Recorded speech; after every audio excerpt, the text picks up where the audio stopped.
David, we got dial indicator. We got about 15 thousandths of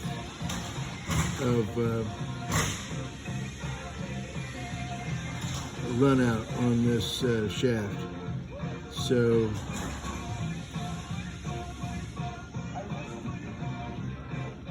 earlier reports were that the shaft was okay, and then I used the dial indicator on another shaft, another customer, and it stuck on me, so I had to repair the dial indicator.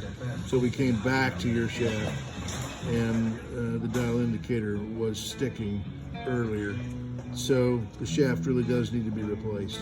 I'm not going to order it just yet, and the reason being is up here in this coupling, when the shaft was barely into this coupling, and I shouldn't say barely in, it's in about that far. So, or there's that much space there is. So let's see here. It's only about half, as far as length, depth of the shaft into the coupling, it's only about half of it.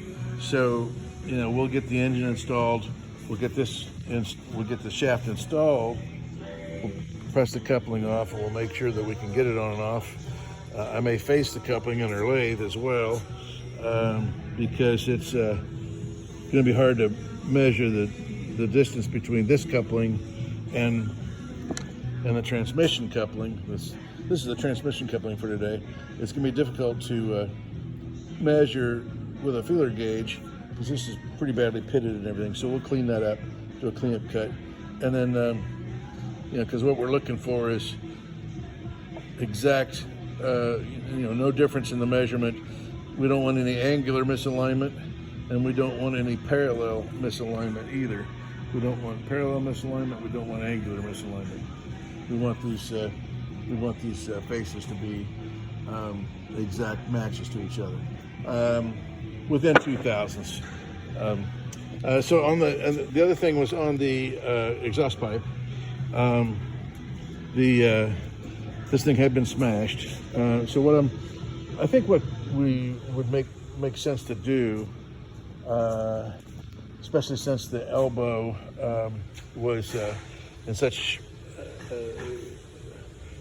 the exhaust elbow on the engine was homemade. I think what we'll do is we will use the homemade discharge, and we will the homemade elbow, and we'll cut this guy off somewhere in this range, and then we'll just use hose from this point to this point rather than trying to straighten it, because there is some corrosion which we could easily solder up. But we can either straighten this out, or I think just do the hose thing. The cost of doing the hose thing is much less. I've got hose on my hose rack over here, so we should have something that'll work. And we'll just do that, and then this